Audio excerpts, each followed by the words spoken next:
Hello students. আজি আমি তোমালোকৰ NCERT কিতাপখনৰ 6 নম্বৰ অধ্যায় বংশগতিৰ আণৱিক ভিত্তি মলিকুলাৰ বেচিছ অফ ইনহেৰিটেন্স এই অধ্যায়টো আলোচনা কৰিম। অধ্যায়টোৰ আৰম্ভণিতে আমি কিছুমান পৰীক্ষাৰ বিষয়ে আলোচনা কৰিম যিবোৰ আমাৰ কোষৰ কোনবিধ পদাৰ্থনো জিনীয় পদাৰ্থ বা আনুবংশিক পদাৰ্থ সেইটো নিৰ্ধাৰণ কৰিবলৈ বিভিন্ন বিজ্ঞানীয়ে চলাইছিল। পৰীক্ষাসমূহলৈ যোৱাৰ আগতে আমি জানিব লাগিব বংশগতি মানেনো কি, হোৱাট ইজ ইনহেৰিটেন্স। ওকে, তো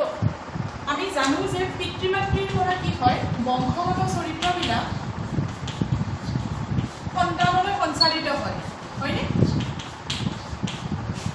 তো বংশগত চৰিত্ৰবিলাক এটা জনৰ পৰা পৰৱৰ্তী জনলৈ কি হয় সঞ্চালিত হয়। এতিয়া যি পদ্ধতিৰে পিতৃ মাতৃৰ চৰিত্ৰ সন্তানলৈ বাহিত হয় সেই পদ্ধতিটোৱে হৈছে ইনহেৰিটেন্স বা বংশগতি। বুজি পালানে? তো বংশগতিৰ জৰিয়তে কি হয় পিতৃ মাতৃৰ পৰা চৰিত্ৰ সন্তানলৈ বাহিত হয়। তো এই অধ্যায়টোত আমি জিনীয় পদাৰ্থইনো কেনেকৈ চৰিত্ৰবিলাক প্ৰকাশ কৰে বা জিনীয় পদাৰ্থইনো কেনেকৈ চৰিত্ৰবিলাক পিতৃ মাতৃৰ পৰা সন্তানলৈ সঞ্চালিত কৰে বা জিনীয় পদাৰ্থৰ চৰিত্ৰ প্ৰকাশটো কেনেকৈ নিয়ন্ত্ৰণ কৰিব পাৰি এই বিষয়ে অধ্যয়ন কৰিম। ঠিক আছে, তো এতিয়া আমি সেই পৰীক্ষাসমূহলৈ আহোঁ। এতিয়া চোৱা, আজি আমি চবেই জানো যে বেছিভাগ জীৱৰ ক্ষেত্ৰতে DNA জীৱৰ জিনীয় পদাৰ্থ, কিছুমান ভাইৰাছক বাদ দি। তোমালোকে জানা এইটো কথা যে কিছুমান ভাইৰাছৰ বাহিৰে প্ৰায়ভাগ জীৱৰে জিনীয় পদাৰ্থ হৈছে DNA। কিন্তু এই কথাটো প্ৰমাণ কৰিবলৈ বিজ্ঞানীসকলক বহু সময় লাগিছিল। কি ঘটিছিল, ক্ৰমোজমৰ গঠন আৰু কাৰ্য আৱিষ্কাৰ হোৱাৰ পিছত এইটো পোহৰলৈ আহিছে ক্ৰমোজমবোৰ কি হয় দুটা উপাদানেৰে গঠিত, এটা হৈছে প্ৰটিন আৰু আনটো হৈছে DNA। ঠিক আছে, আকৌ ক্ৰমোজমৰ কাম কি? অতি সহজ ভাষাত ক'লে ক্ৰমোজম হৈছে আমাৰ বংশগতিৰ বাহক। এতিয়া প্ৰশ্ন হৈছিল যে যদি ক্ৰমোজমত এই দুটা উপাদান থাকে প্ৰটিন আৰু DNA, ইহঁত দুটাৰ কোনটো উপাদানেনো জীৱৰ জিনীয় পদাৰ্থ হিচাপে কাম কৰে, মানে কোনটো উপাদানেনো জীৱৰ চৰিত্ৰ প্ৰকাশ কৰে বা চৰিত্ৰবোৰ পৰৱৰ্তী জনলৈ সঞ্চালিত কৰে। ঠিক আছে, তো এই কথাটো নিৰ্ধাৰণ কৰিবলৈ বিভিন্ন বিজ্ঞানী পৰীক্ষা চলাইছিল। কিছুমানে কৈছিল যে প্ৰটিন হৈছে বংশগতিৰ কাৰণে দায়বদ্ধ পদাৰ্থ, আন কিছুমানে আকৌ ইয়াৰ বিৰোধিতা কৰি কৈছিল যে DNAৰ কাৰণে সেই চৰিত্ৰবিলাক পিতৃ মাতৃৰ পৰা সন্তানলৈ সঞ্চালিত হয়। তো এই সিদ্ধান্তটো DNA আৰু প্ৰটিনৰ ভিতৰত কোনটোনো প্ৰকৃততে জীৱৰ জিনীয় পদাৰ্থ সেইটো নিৰ্ধাৰণ কৰিবলৈ বিভিন্ন বিজ্ঞানীয়ে পৰীক্ষা চলাইছিল। সেইসকলৰ ভিতৰত ফ্ৰেডাৰিক গ্ৰিফিথ হৈছে প্ৰথমগৰাকী ব্যক্তি যিয়ে DNA জীৱৰ জিনীয় পদাৰ্থ বুলি প্ৰথম ধাৰণা দিবলৈ সক্ষম হৈছিল, ফ্ৰেডাৰিক গ্ৰিফিথ। ঠিক আছে, তেওঁ কি কৰিছিল 1928 চনত তেওঁ ষ্ট্ৰেপ্টোকোকাছ নিউমনি নামৰ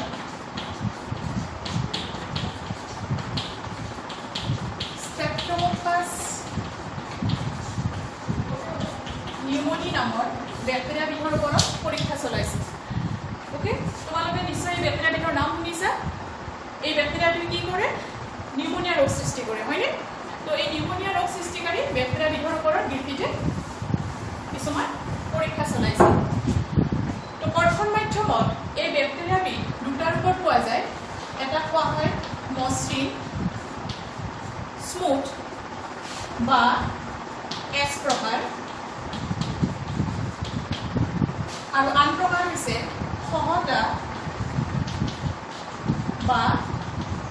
আৰ প্ৰকাৰ। আৰ মানে ৰাফ, ৰাফৰ পৰা আৰ আহিছে আৰ প্ৰকাৰ। তো এছ আৰু আৰ এই দুটা হৈছে ষ্ট্ৰেপ্টোকোকাছ নিউমনি বেক্টেৰিয়াৰ দুটা ৰূপ, ইংলিছত যাক কোৱা হয় ষ্ট্ৰেইনছ বুলি। তো ষ্ট্ৰেইনছ শব্দটো তোমালোকৰ মানে নতুন শব্দ। তো ষ্ট্ৰেইনছ মানে কি, এটা প্ৰজাতিৰে সামান্য পৰিৱৰ্তিত ৰূপ। ইয়াতে চোৱা তোমালোকে এছ আৰু আৰ দুয়োবিধে ষ্ট্ৰেপ্টোকোকাছ নিউমনি, কিন্তু সিহঁত এটাই আনটোৰ পৰিৱৰ্তিত ৰূপ কাৰণে সিহঁতক দুটা ষ্ট্ৰেইন বা ৰূপ বুলি কোৱা হৈছে। তো এতিয়া আমি চাম এই বেক্টেৰিয়া দুবিধৰ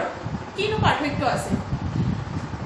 প্ৰথমে চাওঁ আমি এছ প্ৰকাৰৰ বেক্টেৰিয়াৰ কি হয়, কোষৰ বাহিৰত এখন মিউকাছ আৱৰণ থাকে।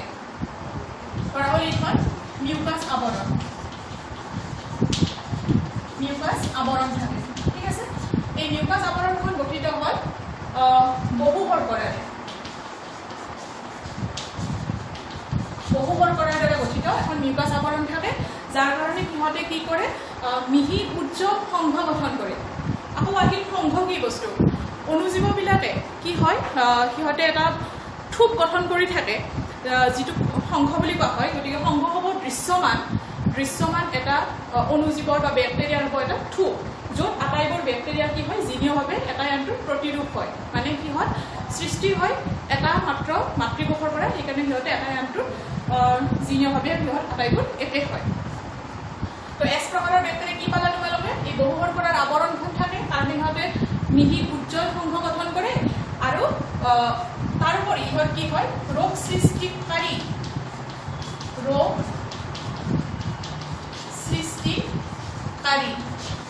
ইংলিছত কোৱা হয় ভাইৰুলেণ্ট বুলি ঠিক আছে আনহাতে আৰ প্ৰকাৰৰ বেক্টেৰিয়া কি হয় সিহঁতৰ এই মিউকাছ আৱৰণখন নাথাকে এছ প্ৰকাৰৰ বেক্টেৰিয়াৰ থকা এই বহু শৰ্কৰাৰে গঠিত মিউকাছ আৱৰণখন সিহঁতৰ নাথাকে তাৰোপৰি ইহঁত ৰোগ সৃষ্টিকাৰী ক্ষমতাহীন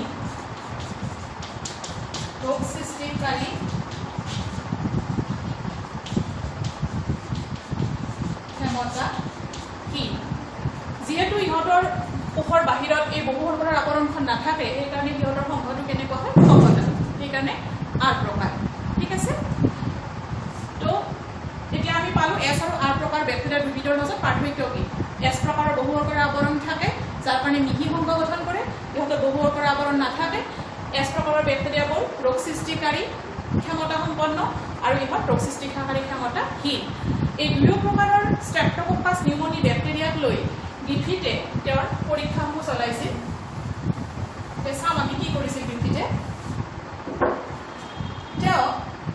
প্ৰথম পৰীক্ষাত এছ প্ৰকাৰৰ বেক্টেৰিয়া চিৰিঞ্জৰ সহায়ত কি কৰিছিল নিগনিৰ দেহত সোমোৱাই দিছিল ফলত নিগনিবোৰৰ কি ঘটিছিল নিউমনিয়া ৰোগ সৃষ্টি হৈছিল আৰু সিহঁতৰ মৃত্যু ঘটিছিল কিয় কাৰণ গ্ৰিফিথে প্ৰবিষ্ট কৰা এছ প্ৰকাৰৰ বেক্টেৰিয়াবোৰ কি আছিল ৰোগ সৃষ্টিকাৰী দ্বিতীয় পৰীক্ষাত গ্ৰিফিথে আৰ প্ৰকাৰৰ বেক্টেৰিয়া একেদৰে চিৰিঞ্জৰ সহায়ত নিগনিৰ দেহত সোমোৱাই দিছিল তেতিয়া কিন্তু নিগনিবোৰৰ নিউমনিয়া ৰোগ সৃষ্টি হোৱা নাছিল আৰু সিহঁত জীয়াই আছিল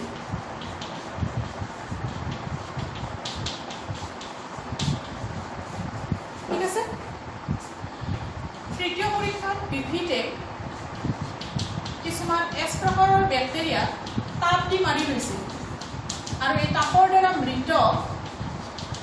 এছ প্ৰকাৰৰ বেক্টেৰিয়া তেওঁ নিগনিৰ দেহত সোমোৱাই দিছিল তেতিয়াও নিগনিবোৰৰ নিউমনিয়া ৰোগ হোৱা নাছিল আৰু সিহঁত জীয়াই আছিল ঠিক আছে অন্তিম পৰীক্ষাত অৰ্থাৎ চতুৰ্থ পৰীক্ষাত গ্ৰিফিথে কি কৰিছিল তাপৰ দ্বাৰা মৃত এছ প্ৰকাৰ আৰু জীৱিত আৰ প্ৰকাৰৰ বেক্টেৰিয়াৰ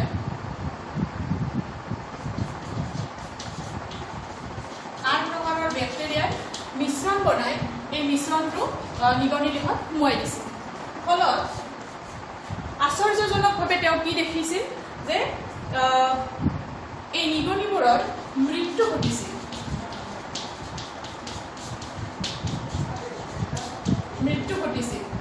আৰু এই মৃত নিগনিবোৰৰ মৃত্যুৰ পিছত পৰীক্ষা কৰোঁতে গ্ৰিফিথে কি দেখিছিল যে এই নিগনিবোৰৰ কলাত জীৱিত এছ বেক্টেৰিয়াৰ উপস্থিতি দেখিবলৈ পাইছিল জীৱিত এছ বুজি পালানে য'ত গ্ৰিফিথে প্ৰবিষ্ট কৰিছিল মৃত এছ বেক্টেৰিয়া জীৱিত আৰ বেক্টেৰিয়াৰ সৈতে তেওঁ কিন্তু মৃত বেক্টেৰিয়াবোৰৰ দেহত কি পালে জীৱিত এছ প্ৰকাৰৰ বেক্টেৰিয়া ওকে তো এই পৰীক্ষাৰ ফলাফলৰ পৰা গ্ৰিফিথে এইটো সিদ্ধান্তত উপনীত হ'ল যে আৰ বেক্টেৰিয়াই কেনেবাকৈ এছ প্ৰকাৰৰ বেক্টেৰিয়ালৈ ৰূপান্তৰিত হৈছে কাৰ দ্বাৰা মৃত এছ প্ৰকাৰৰ বেক্টেৰিয়াৰ দ্বাৰা মৃত এছ প্ৰকাৰৰ বেক্টেৰিয়াৰ দ্বাৰা কেনেবাকৈ এছ প্ৰকাৰলৈ ৰূপান্তৰিত হৈছে কিয় কাৰণ চোৱা যে দ্বিতীয় পৰীক্ষাত যেতিয়া আৰ প্ৰকাৰৰ বেক্টেৰিয়া নিগনি দেহত সোমাই দিয়া হৈছিল তেতিয়া সিহঁতে নিউমনিয়া ৰোগ সৃষ্টি কৰিব পৰা নাছিল ফলত নিগনিবোৰ জীয়াই আছিল একেদৰে তৃতীয় পৰীক্ষাটো যেতিয়া মৃত এছ প্ৰকাৰৰ বেক্টেৰিয়া পৃথকভাৱে নিগনি দেহত সোমাই দিয়া হৈছিল তেতিয়াও নিগনিবোৰৰ মৃত্যু ঘটা নাছিল অৰ্থাৎ নিউমনিয়া ৰোগ হোৱা নাছিল কিন্তু চতুৰ্থ পৰীক্ষাত যেতিয়া এই দুয়ো প্ৰকাৰৰ বেক্টেৰিয়া মানে মৃত এছ আৰু জীৱিত আৰ প্ৰকাৰৰ বেক্টেৰিয়া একেলগে নিগনি দেহত সোমাই দিয়া হৈছিল তেতিয়া কিন্তু নিগনিবোৰৰ নিউমনিয়া ৰোগত ভুগি মৃত্যু ঘটিছিল হয়নে তাৰমানে কি হ'ল যদি আৰ প্ৰকাৰৰ বেক্টেৰিয়াৰ এছলৈকে ৰূপান্তৰণ ঘটিব পাৰিলে হয় তেতিয়াহ'লেতো দ্বিতীয় পৰীক্ষাটোতো হ'ল হয় কিন্তু এইটোতো হোৱা নাছিল তো এইবাৰ আৰে এছলৈকে ৰূপান্তৰিত হৈছে তাৰ লগত কোন থকা বাবে মৃত এছ প্ৰকাৰৰ বেক্টেৰিয়া থকা বাবে সেইবাবে গ্ৰিফিথে কৈছিল যে আৰ বেক্টেৰিয়াই কেনেবাকৈ এছ প্ৰকাৰৰ বেক্টেৰিয়ালৈ ৰূপান্তৰিত হৈছে কাৰ দ্বাৰা মৃত এছ প্ৰকাৰৰ বেক্টেৰিয়াৰ দ্বাৰা তেওঁ আকৌ কৈছিল মৃত এছৰ কিবা পক্ষীয় পদাৰ্থ আৰলৈকে স্থানান্তৰিত হৈছে ধৰা হ'ল এই পক্ষীয় পদাৰ্থবিধ মৃত এছৰ পৰা আৰৰ কোষলৈকে স্থানান্তৰিত হ'ল যিয়ে আৰ বেক্টেৰিয়া তাৰ কোষৰ চাৰিওফালে মিউকাছৰ আৱৰণখন তৈয়াৰ কৰিবলৈ উৎসাহ যোগাইছে আৰু লগতে তাক ৰোগ সৃষ্টিকাৰী ক্ষমতা প্ৰদান কৰিছে বুজি পাইছানে যদি আৰ বেক্টেৰিয়াই বহুবোৰ কৰাৰ আৱৰণখন তৈয়াৰ কৰে যদি তাৰ ৰোগ সৃষ্টিকাৰী ক্ষমতাও সি পায় তেতিয়া তাক আমি আৰ বুলি ক'ম নেকি কি হৈ গ'ল এছ প্ৰকাৰৰ বেক্টেৰিয়া হৈ গ'ল হয়নে মাত্ৰ এই দুটা চৰিত্ৰই আৰ বেক্টেৰিয়াৰ দেহত নাছিল যি দুটা এছ বেক্টেৰিয়াৰ দেহত বেক্টেৰিয়া কোষত আছিল গ্ৰিফিথে এই পক্ষীয় পদাৰ্থবিধৰ নাম দিছিল ৰূপান্তৰণৰ মূল উপাদান তেওঁ তাৰ নাম দিছিল ৰূপান্তৰণৰ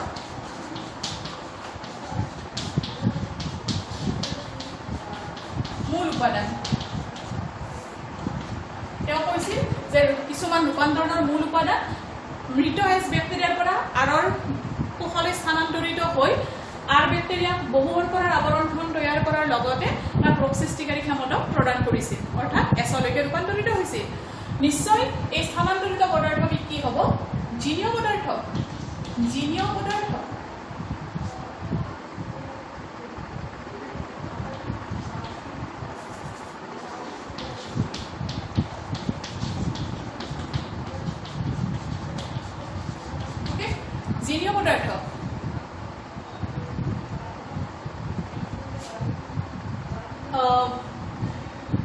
কাৰণ তোমালোকে জানা যে জিনীয় পদাৰ্থই কি কৰিব পাৰে চৰিত্ৰ প্ৰকাশ কৰিব পাৰে যিহেতু জিনীয় পদাৰ্থৰ তাত কি হয় চৰিত্ৰ প্ৰকাশৰ কাৰণে বাৰ্তাবোৰ নিহিত হৈ থাকে ঠিক আছে তো এতিয়া গ্ৰিফিথে কিন্তু যিটো তেওঁ ৰূপান্তৰণৰ মূল উপাদান নাম দিলে যাৰ কাৰণে আৰ বেক্টেৰিয়াৰ এছ বেক্টেৰিয়ালৈ ৰূপান্তৰণ ঘটা বুলি তেওঁ ক'লে এই ৰূপান্তৰণৰ মূল উপাদানৰ ৰাসায়নিক প্ৰকৃতি কিন্তু গ্ৰিফিথে নিৰ্ধাৰণ কৰিব নোৱাৰিলে ওকে তেওঁ কৈছিল যে মৃত এছ বেক্টেৰিয়াৰ পৰা কিবা ৰূপান্তৰণৰ মূল উপাদান পদাৰ্থ আৰলৈকে স্থানান্তৰিত হয় হৈ আৰ বেক্টেৰিয়াক এছ বেক্টেৰিয়ালৈ ৰূপান্তৰিত কৰে কিন্তু এই ৰূপান্তৰণৰ মূল উপাদানবিধ প্ৰকৃততেনো কি সেইটো গ্ৰিফিথে নিৰ্ণয় কৰিব পৰা নাছিল ওকে তো এই পৰীক্ষাটোত যিহেতু বেক্টেৰিয়াৰ ষ্ট্ৰেপ্টোককাছ নিউমনি বেক্টেৰিয়াৰ এটা ৰূপৰ পৰা আনটো ৰূপলৈ পৰিৱৰ্তন ঘটে সেয়েহে এই বেক্টেৰিয়াৰ এই গ্ৰিফিথৰ পৰীক্ষাটোৰ আন এটা নাম হৈছে বেক্টেৰিয়াৰ